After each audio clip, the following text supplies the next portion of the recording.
Hello everyone.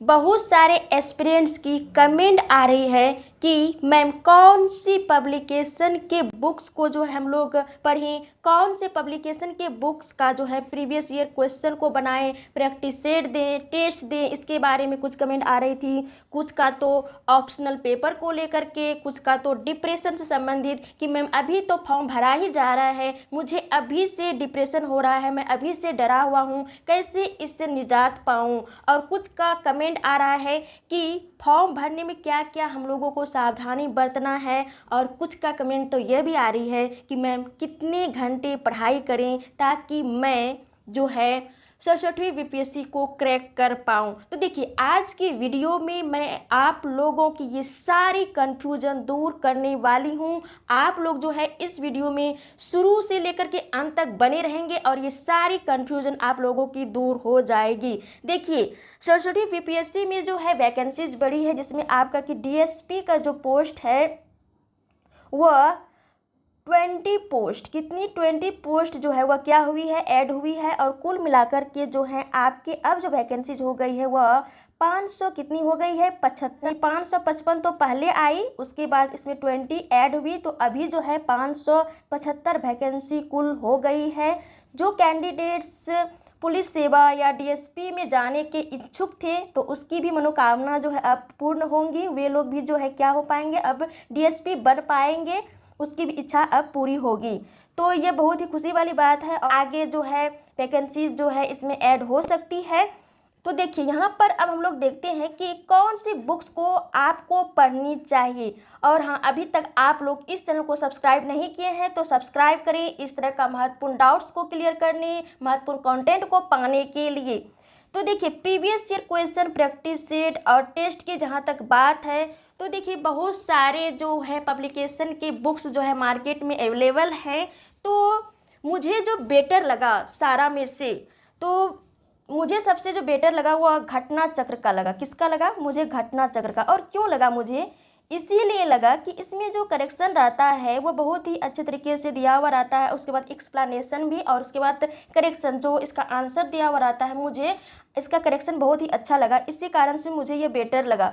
देखिए, यदि आप लोगों को इससे भी कोई बेटर लगता है तो आप उसके साथ जा सकते हैं। मुझे जहाँ तक लगा, मैं जितने भी पब्लिकेशन के बुक्स को ली, क्वेश्चन पेपर या प्रीवियस ईयर के क्वेश्चन पेपर को जो भी ली, तो उसमें से जो मुझे बेटर लगा एनालिसिस करने के बाद, तो उन सारे में से घटना चक्र लगा। यदि आपको इससे भी ज़्यादा कोई बेटर लगता है तो आप उसके साथ जा सकते हैं, लेकिन आप ज़्यादा से ज़्यादा प्रैक्टिस करें और ज़्यादा से ज़्यादा प्रीवियस ईयर क्वेश्चन को बनाएं। देखिए, आप किसी भी पब्लिकेशन का प्रैक्टिस सेट दे रहे हो, टेस्ट दे रहे हो, लेकिन उसमें जो आंसर आपका है उसको आप जो है रीचेक करें कि कहीं तो मेरा रॉन्ग तो नहीं है। तो मुझे लगा कि घटना चक्र बेटर है, तो मैं यहाँ पे आप लोगों को घटना चक्र के बारे में बता रही हूँ। देखिए, मैं किसी पब्लिकेशन के बुक्स को यहाँ पे मैं प्रमोट नहीं कर रही हूँ, मुझे जो बेटर लगा वो मैं आप लोगों को बता रही हूँ। और देखिए, मैं आप लोगों के लिए प्रीवियस ईयर क्वेश्चन से संबंधित जो है एक स्ट्रेटजी आप लोगों के साथ अभी शेयर कर रही हूँ। वह स्ट्रेटजी क्या है, मैंने सोची हूँ कि आप लोगों के लिए जो है पर डे के अकॉर्डिंग 1 से 2 वीडियोस जो है आप लोगों के लिए जो है प्रीवियस ईयर क्वेश्चन से संबंधित 30-14 जितने भी क्वेश्चन हो मैं आप लोगों को प्रोवाइड कराऊँ। और ये सारे जो क्वेश्चन होंगे मोस्टली क्वेश्चन वो घटना चक्र के ही होंगे। तो आप लोग जो कमेंट करके बताएं कि क्या यह आप लोगों के लिए जो है बेटर राइटिंग, तो यह आप लोगों के लिए बेटर है। लेकिन जब तक आप लोग इसमें मेरा सपोर्ट नहीं करेंगे तब तक जो है यह स्ट्रेटजी किसी काम की नहीं रहने वाली है। तो आप लोग कमेंट करें कि क्या मैं आप लोगों के लिए घटना चक्र से संबंधित या महत्वपूर्ण जो क्वेश्चन है उसका PDF या उसका वीडियो मैं आप लोगों को प्रोवाइड कराऊँ। इसमें क्या आप मेरा मदद करेंगे या नहीं करेंगे। और चलिए हम लोग देखते हैं ऑप्शनल पेपर से संबंधित। देखिए, ऑप्शनल पेपर को चूज करने के लिए बहुत सारी बातों को ध्यान में रखना पड़ता है। पहला, आपको यह बात ध्यान में रखनी पड़ेगी कि आपको जो है कौन सा सब्जेक्ट पढ़ने में इंटरेस्ट है, कौन सा सब्जेक्ट में आपकी रुचि है, आपका एजुकेशनल बैकग्राउंड जो रहा वो कैसा रहा, उसके बाद जो है आप कौन से सब्जेक्ट से जो है ग्रेजुएशन किए हैं या उससे आगे की पढ़ाई PG वगैरह किए हैं तो कौन से सब्जेक्ट से किए हैं। तो वहाँ से भी इंटरेस्ट क्रिएट होता है आपका।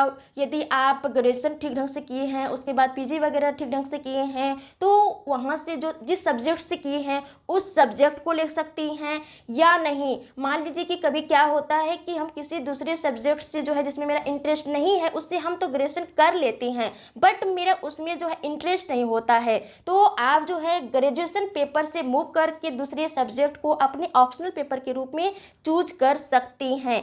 और तीसरी बात जो है, आप इस बात को भी ध्यान में रखें कि कौन से सब्जेक्ट में जो है ज़्यादा मार्क्स जो है आती है। देखिए, और ये जो है 100% जो है डिपेंड नहीं करती। मान लीजिए कि या नहीं तो आप इस तरह से भी देख सकते हैं कि 64वीं बीपीएससी में जो है ऑप्शनल पेपर की यदि मैं बात करूँ तो 64वीं बीपीएससी में सर्वाधिक जो मार्क्स आई थी वो मैथ में आई थी। लेकिन सारा का इंटरेस्ट जो है वो मैथ में तो नहीं हो सकती है, या इंजीनियरिंग बैकग्राउंड के जो भी सब्जेक्ट्स थी, साइंस वगैरह की, उसके बाद लिटरेचर वगैरह की, इन सारे में अच्छे मार्क्स आए हैं। उसके बाद हो गया आपका इकोनॉमिक्स हो गया, उसके बाद ज्योग्राफी हो गई, उसके बाद जो आपका हिस्ट्री है, उसके बाद पब्लिक एडमिनिस्ट्रेशन, पॉलिटिकल साइंस, ये सारा का देखिएगा तो लगभग जो है एक एवरेज मार्क्स रही है। और उसके बाद सोशोलॉजी में भी अच्छे मार्क्स आए हैं। तो इन सारे को आप देखते हुए जो है आपका इन सारे को देखते हुए इन सभी में आपका जिस पर इंटरेस्ट है उस सब्जेक्ट को आप ले सकती हैं। तो ऑप्शनल पेपर से संबंधित ये सारी महत्वपूर्ण बातों को आप लोगों को ध्यान में रखनी पड़ेंगी। देखिए, मैं यहाँ पर आप लोगों के लिए ऑप्शनल पेपर का एक स्पेसिफिक वीडियो नहीं प्रोवाइड करा रही हूँ जिसमें कि मैं बहुत ही ज़्यादा आप लोगों को बताऊँ। यदि मैं यहाँ पर बहुत ही अच्छे तरीके से बताऊँगी तो बहुत ही वीडियो लेंदी हो जाएंगी। यदि आप लोगों को ऑप्शनल पेपर से संबंधित कोई स्पेसिफिक वीडियो चाहिए तो आप लोग जो है कमेंट करके ज़रूर बताएँ। मैं स्पेशली ऑप्शनल पेपर से संबंधित 1 वीडियो आप लोगों को ज़रूर प्रोवाइड कराऊंगी। थर्ड आपका मोस्ट इम्पॉर्टेंट पॉइंट है कि डिप्रेशन से संबंधित। देखिए, आप किसी भी एग्ज़ाम्स की तैयारी कर रहे होते हैं तो डिप्रेशन थोड़ा बहुत, उसके बाद डर तो आना ये लाजमी है, किसी को भी आता है। लेकिन कोई सक्सेस कैसे होते हैं, तो डिप्रेशन और डर को जो है इसको इग्नोर करना होता है, इसको साइड करना होता है, इससे जो है निजात पाना होता है, इससे उबर करके जो है आपको आगे बढ़ना होता है, पेशेंस रखना होता है, तब जो है आप सक्सेस सफल हो पाते हैं। देखिए, डिप्रेशन को आप गोली मारिए। सेकेंड पॉइंट है आपका डर।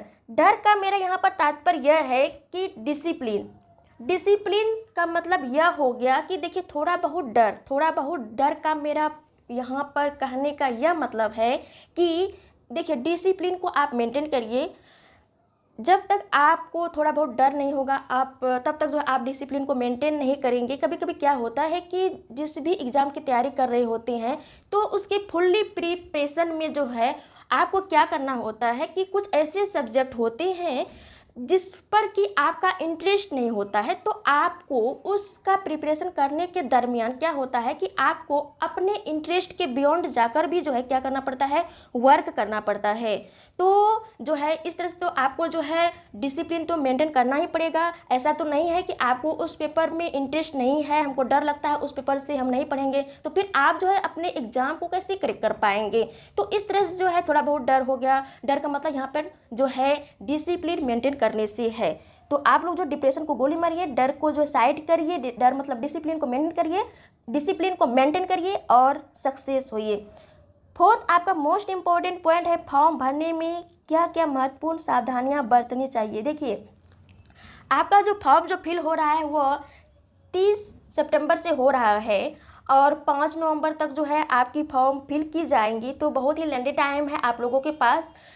इन समय में आप क्या करें कि बहुत ही अच्छे तरीके से आप अपने नोटिफिकेशन को पढ़ें, उसके बाद जो है सोशल मीडिया से अच्छे तरीके से जानकारी लें, उसके बाद जो है अपने फॉर्म को फिलअप करें। इसमें किसी भी तरह की आप लोग जो है सावधानी को बरतें, न कि असावधानियों को आप लोग जो है क्या करें, अपने सामने एक तरह समस्या को क्रिएट करें। तो आप लोग जो फॉर्म भरने बहुत ही अच्छे तरीके से सावधानियों को बरतें। जैसे आरक्षण से संबंधित कुछ क्या करते हैं कि आरक्षण के भरने आरक्षण में जो आपको आरक्षण कोटे के अंदर जो आप आ रहे हैं तो उसमें भरने में गलतियां कर देते हैं। उसके बाद कुछ महत्वपूर्ण यह है कि जैसे कि आपका जो है लैंग्वेज सिलेक्शन को लेकर के, आप किस लैंग्वेज में आप अपने एग्ज़ाम को देना चाहते हैं तो लैंग्वेज सेलेक्ट करने के दरमियान जो है आप रॉन्ग कर देते हैं। इस तरह से और सारी कई जो है सावधानियाँ आप लोगों को बरतनी पड़ेंगी।